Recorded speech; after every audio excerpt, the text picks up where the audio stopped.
Muito boa noite. Faz hoje 4 anos que começou o pior conflito no continente europeu desde a Segunda Guerra Mundial. Aquele que o presidente russo classifica de Operação Militar Especial é uma guerra que já matou cerca de 2 milhões de pessoas, a maioria militares russos e ucranianos. 4 anos de uma guerra sem fim à vista e que justificam um guerra e paz especial com o Germano Almeida, especialista em geopolítica. Germano, muito boa noite. Marisa, boa noite.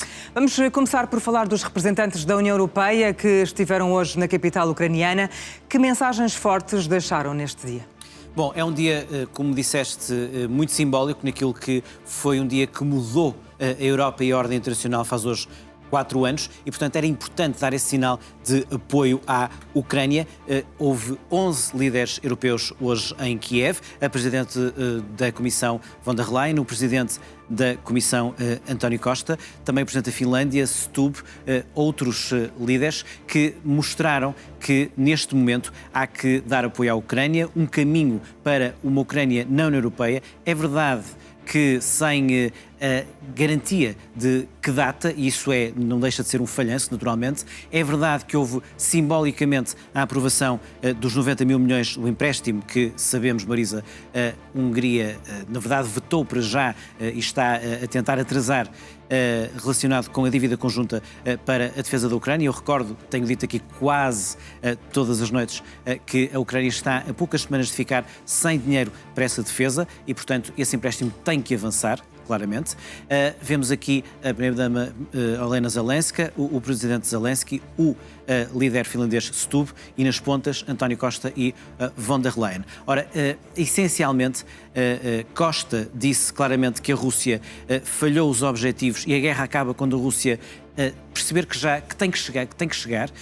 Disse também que é preciso encontrar uma forma de a Europa começar a falar com a Rússia, o que me parece, Marisa, aponta para que, enfim, Costa tem uma visão parecida neste momento com a visão francesa de Macron, de que já não podemos contar com a intermediação americana. Ele não disse isso por estas palavras, mas parece-me que começa a haver esse caminho.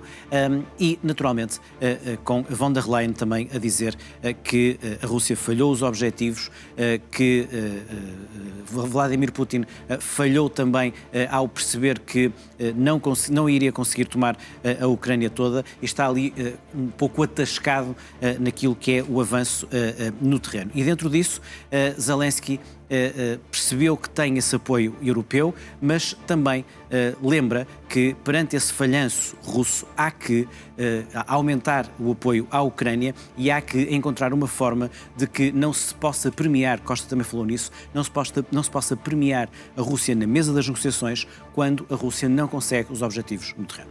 E também do dia de hoje, Germano, o dia em que passam 4 anos do início da guerra, há declarações do presidente da Rússia que veio até falar de uma tentativa da Ucrânia de ter armas nucleares com as contribuições de França e do Reino Unido. O que é que Londres veio dizer a este propósito? Veio, obviamente, desmentir. É uma situação absolutamente disparatada. É exatamente dentro da narrativa russa que consegue ter alguma tração no plano, em alguns segmentos europeus, o que também retarda um pouco a necessidade de avançar com o apoio à Ucrânia de uma forma mais clara e evidente, e uma travagem à Rússia.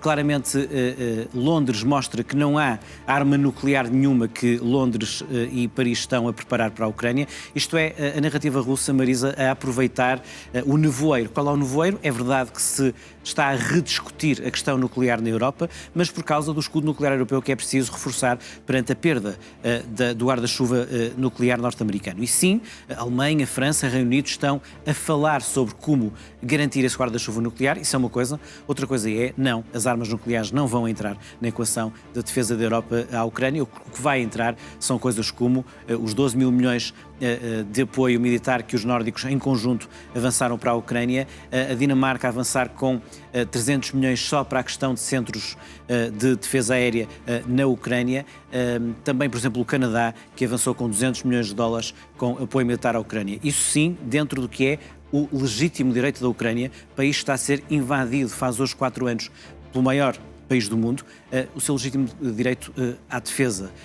E é muito importante, é um dos pontos que vamos hoje refletir neste programa especial, como há pouco dizias, um programa que vai contar com uma entrevista exclusiva que tive a oportunidade de fazer ao início da tarde de hoje com o Presidente da Assembleia da República no Parlamento, José Pedro Aguiar Branco, sobre, enfim, que desafio também é para a democracia portuguesa, para o Parlamento português manter a opinião pública, a sociedade, a democracia portuguesa claramente dentro do que é a necessidade de defender a Ucrânia e defender a Europa. Vamos ter também a Catarina Queria, como habitualmente às terças-feiras, o Major-General João Vieira Borges, que teremos aqui o privilégio de voltar a receber no Guerra e Paz, uma das minhas maiores referências neste tema, nesta área. Vamos com ele refletir sobre o que é que será o próximo passo também da defesa da Europa, do rearmamento, do que é que significa a constante travagem húngara relativamente ao que é preciso fazer para avançar no processo europeu também na defesa da Ucrânia,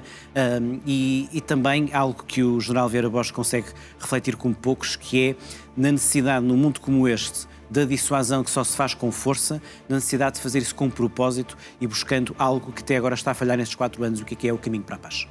4 anos depois, Mano, a guerra continua, mas um dos pontos mais inquietantes é que, apesar de haver negociações em curso, não há um fim à vista. Sem dúvida, é dentro até do que estávamos a falar, ou seja, não há um fim à vista. Porquê? E é preciso perceber porquê.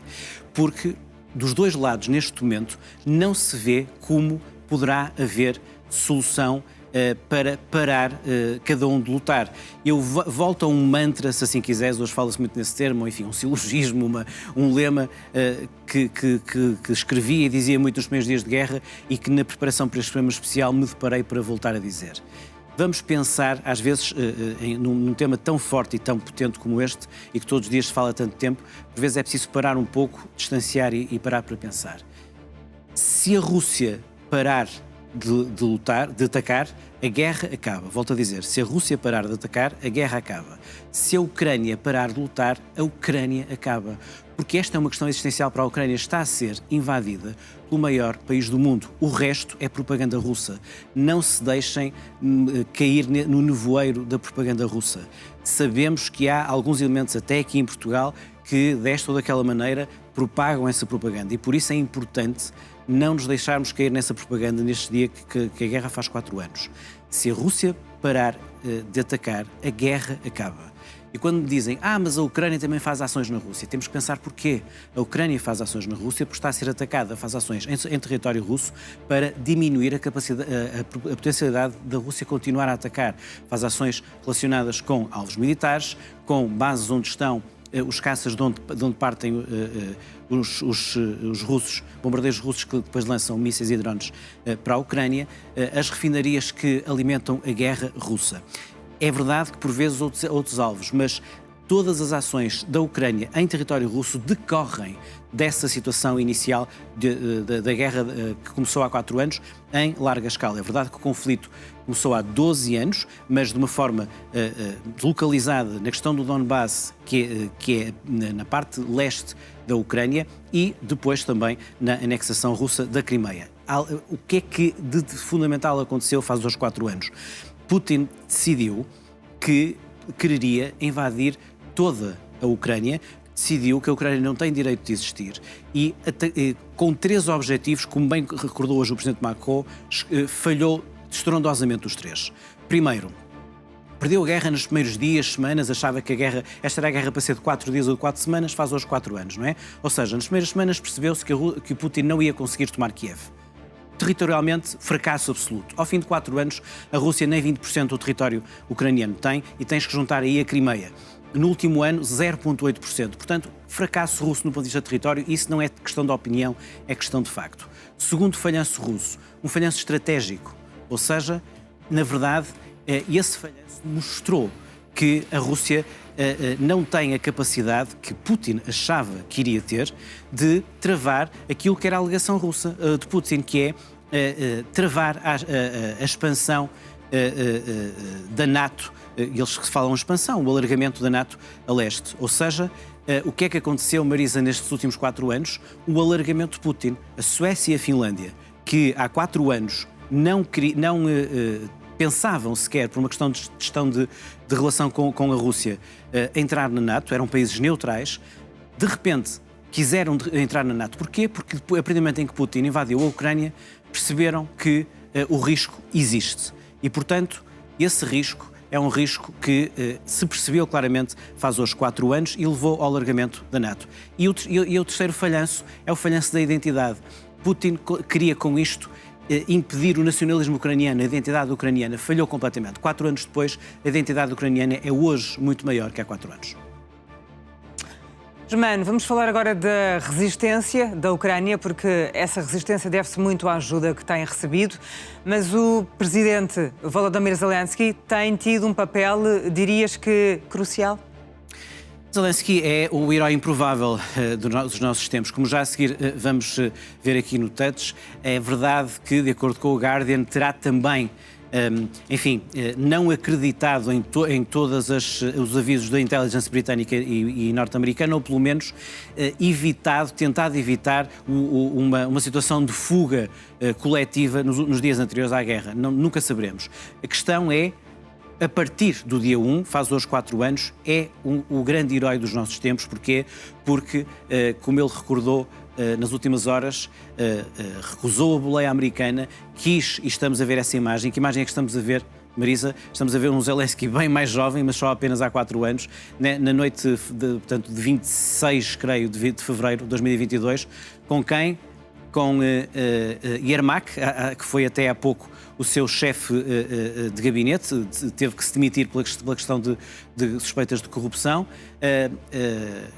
Reznikov, de óculos atrás, era o Ministro da Defesa. Portanto, aqueles dois tiveram muito tempo com Zelensky, entanto caíram, e Podolyak, na ponta esquerda, que vimos ali ao lado de Zelensky, que ainda hoje é o conselheiro presidencial. O vídeo que Zelensky ali fizeram e a selfie era para mostrar: nós continuamos aqui, não fugimos, estamos com o nosso povo, e ao contrário do que os russos dizem, não vamos exilar-nos ou não vamos desertar. Isso foi um momento crucial. Porquê? Porque mostrou, sinalizou aos ucranianos que valia a pena continuar a resistir e sinalizou para fora que valia a pena apoiar a Ucrânia nessa resistência, apesar da invasão russa. Vamos perceber agora, Germano, de que forma é que o presidente da Ucrânia descreve Vladimir Putin. Bom, Zelensky tem, obviamente, todas as razões para considerar que Putin é não só um traidor do povo ucraniano, um agressor, mas ele faz mais. Ele Zelensky descreve Putin como ele acha que é um czar, mas na verdade é um escravo da guerra. Isto é mais profundo do que parece. Porquê? E eu concordo com a análise de Zelensky. Porque se pensarmos, Marisa, Putin acabou por ficar armadilhado na sua própria armadilha. Expliquei há pouco, falhou estrondosamente os 3 objetivos que há pouco enunciei. Agora que está há 4 anos lançado, atascado na Ucrânia, sabe, ou pelo menos teme, que se acabasse com o ambiente de guerra na Rússia, podia temer pelo seu próprio futuro e pelo seu próprio regime. Putin transformou a Rússia num país permanentemente em guerra, numa economia de guerra e numa lógica de uma nação agressora dentro do seu espaço próximo. E fica muito difícil sair dessa armadilha e falta saber como é que conseguirá declarar vitória. E, portanto, o que está aqui em causa, e nesta noite é importante recordar, é ou a Rússia neo-imperial de Putin teria sucesso na Ucrânia, felizmente não está a ter, e perante isso não ficaria por ali, e portanto era todo o projeto europeu, o leste da Europa sobretudo, que ficava em causa. O projeto europeu não resistiria a uma Rússia imperial agressora e expansiva, expansionista, ou a Ucrânia resiste e, entrando no espaço europeu, torna-se uma Ucrânia democrática e europeia à porta da Rússia. Isso que Putin teme, é a democracia estar à sua porta. Falemos agora de números. Germano, as Nações Unidas estimam mais de 15 mil civis mortos e nós estamos aqui a falar dos milhares de militares que perderam a vida, quer do lado da Ucrânia, quer do lado da Rússia, e isto com graves consequências ao nível demográfico. Em que país se está a transformar a Ucrânia? É um país de viúvas e órfãos, infelizmente. É muito o que está em causa, porque naturalmente grande parte da população masculina, na casa dos 20 e poucos, 30, 40, 50 estão na linha da frente, são estropiados de guerra, morreram na guerra. Vamos ver daqui a pouco os números mais ao pormenor, mas estamos a falar, como há pouco referias, uma guerra que em 4 anos terá à volta de 2 milhões de baixas, 1.200.000 do lado russo, 600 a 800 mil do lado ucraniano. E isto para um país como a Ucrânia, que teve também uma grande fuga, um grande número de refugiados, como também vamos ver mais à frente no programa, na sequência da guerra, é absolutamente trágico. E não nos podemos esquecer disso. É o desafio para a noite de hoje. Eu ontem falava muito, temos que parar de dizer que a Ucrânia já perdeu a guerra, não perdeu. E hoje, para além disso, digo-te, temos que nos recordar o que é que será viver na Ucrânia de há 4 anos esta parte. E essa tragédia de um povo, de uma nação que escolhe e deseja ser europeia e está a ser, enfim, atacada, agredida por uma Rússia que lhe impede desse destino. E no meio desta guerra que começou há já 4 anos, a Ucrânia deixou de fornecer petróleo russo à Eslováquia através de um gasoduto. Por essa razão, Germano, quais são as ameaças que o primeiro-ministro da Eslováquia, Roberto Fico, tem feito por estes dias a Kiev? É, para lá de Orbán, uma espécie de cavalo de Troia de Putin no nosso seio, só pode ser, não é? Que solidariedade é esta? Um país da União Europeia que devia apoiar a Ucrânia, vizinho da Ucrânia, e ameaça cortar energia à Ucrânia. A Hungria exige o petróleo da Ucrânia para aprovar, para deixar passar o empréstimo à defesa à Ucrânia. E a Eslováquia, isto é um dos pontos que quero, nomeadamente, falar com o general Vera Bosch. O que é que fazemos em relação a isto? Como é que conseguimos garantir a solidariedade europeia tendo 2 elementos a comportarem-se assim no nosso seio? Bom, avançamos agora para falar do Reino Unido, porque o país está a enviar um contingente militar para o Atlântico Norte, de forma a responder àquilo que é a atividade militar da Rússia. Que meios é que Londres tem estado ou vai enviar para o Ártico? O Reino Unido tem uma presença forte a nível naval já na zona, em águas norueguesas, vai reforçá-las também na região próxima da Groenlândia. O Reino Unido é fundamental também nesse reforço do Ártico. Vemos aqui Starmer, ele tenta sobreviver entre a questão de Mandelson, que hoje foi libertado de sua fiança depois de ter sido ouvido durante 12 horas, uma sessão muito idêntica à do Príncipe Panjo, como ontem aqui expliquei. E temos que nos recordar também de outra coisa, Marisa, que é o momento Groenlândia. Ou seja, um dos temas de hoje é lembrarmos que há 2 Américas na relação com a Ucrânia. A América de Biden, que devia ajudar mais, mas ajudou e foi fundamental, era a grande aliada. E depois com Trump a torneira parou e a nível da negociação é o que se vê. É uns Estados Unidos, às vezes mais pró-russos, e a tentar forçar a Ucrânia a aceitar o inaceitável. E dentro disso, o momento Groenlândia lembrou-nos que deixámos de poder confiar completamente nos Estados Unidos, a partir do momento em que os Estados Unidos ponderaram, no âmbito da NATO, agredir outro Estado-membro da NATO, quanto mais um país como a Ucrânia, que nem sequer NATO é. Antes de voltarmos a falar mais a fundo da Ucrânia, da guerra e destes 4 anos e tudo aquilo que tem acontecido nos últimos tempos, agora vais falar-nos de uma imagem que implica um membro da família real britânica numa situação, Germano, que muitos diriam ser impensável. É verdade, o que vamos ver é algo que não pensámos que fôssemos ver. O que vemos aqui é o irmão do rei de Inglaterra, Andrew, ex-príncipe, e a mugshot, a foto, agora Andrew Mountbatten Windsor, a foto quando foi interrogado, quando foi detido para interrogatório, mas que mostra também, como ontem aqui defendi, mostra também a força do sistema da justiça britânica. Nem o irmão do rei fica imune a esta foto. A propósito de recentes declarações de Lula da Silva, que mensagem, Germano, é que deixou o Presidente do Brasil sobre aquilo que é a lógica económica mundial depois de uma visita oficial que fez à Índia e antes de partir para a Coreia do Sul? Como ontem também disse, o Presidente Lula é uma das personagens importantes a ver nesta nova ordem de queda da ordem internacional liberal, em que os Estados Unidos abdicaram de ser líderes dessa ordem, abdicaram de respeitar as instituições e abrem sim espaço a outro tipo de poderes. E o Presidente Lula mostra essa leitura, faz essa leitura, e eu acho que bem, e tem de facto essa noção de que o Sul global pode transformar a economia mundial e temos uma oportunidade disso acontecer.